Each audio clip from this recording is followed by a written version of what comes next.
Halo, ketemu lagi dengan gua Mike Dan gua Peter. di channel yang sama, masih tentang karakter building.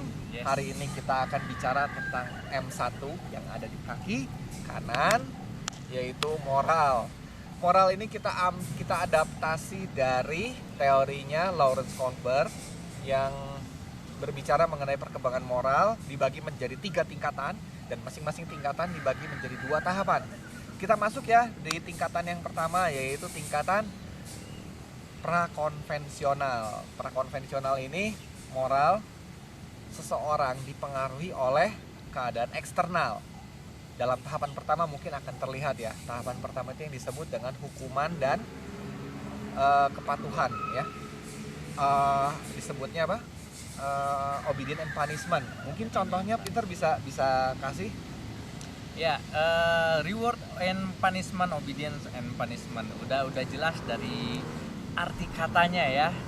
Dan itu harus dimulai dari yang lingkungan yang terdekat dulu, yaitu keluarga. Itu sangat-sangat penting.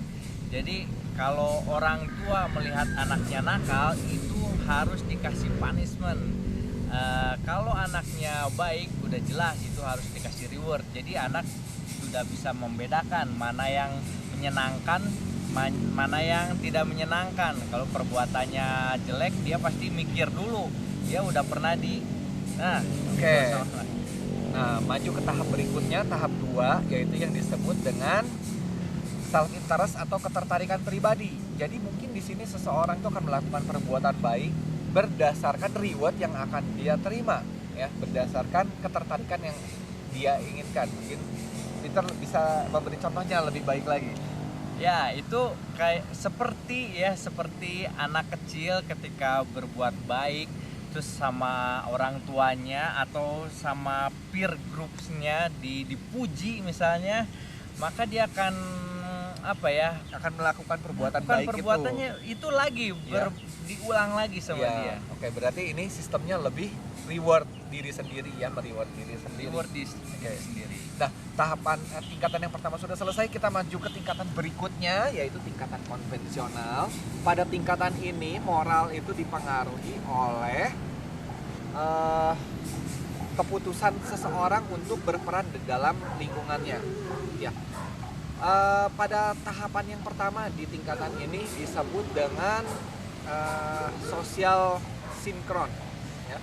Pada tahapan ini seseorang ini ingin bisa selaras dengan peer-nya. Mungkin Peter bisa kasih contohnya untuk tingkatan yang ini? Ya, tingkatan ini lebih ke masa remaja lah istilahnya, pra remaja juga bisa. Itu anak itu nggak mau beda sendiri, gengsinya, egonya sudah mulai ini.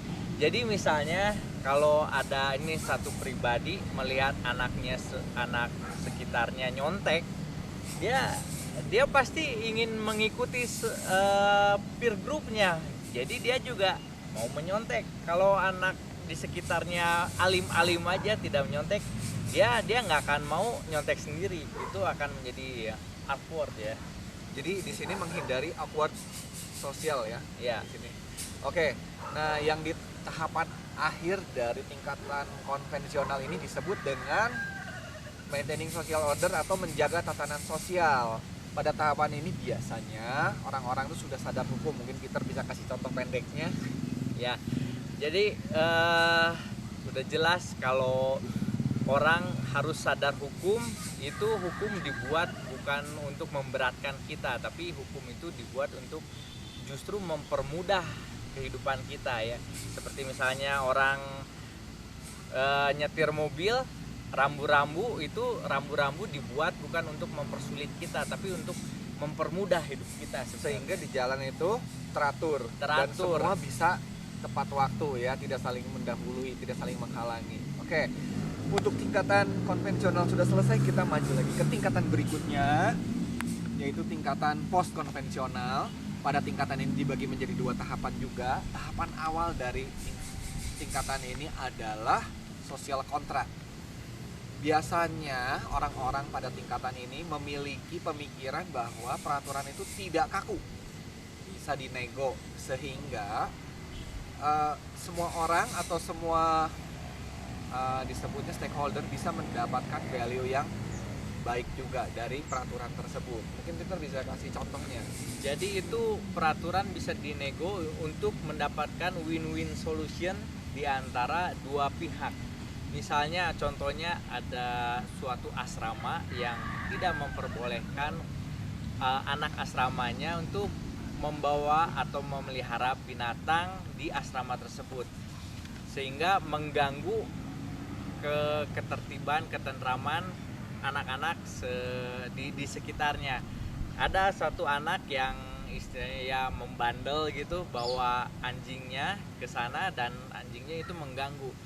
Nah, anak-anak di sekitarnya itu ingin melaporkannya tapi nggak enak ya, nanti jadi masalah segala macam, hubungan menjadi renggang segala macam. Akhirnya apa? Mereka bernegosiasi, yang punya anjing dengan yang teman-temannya itu bernegosiasi, kamu boleh memelihara anjing tapi tolong anjingnya dibungkam lah, istilahnya seperti itu.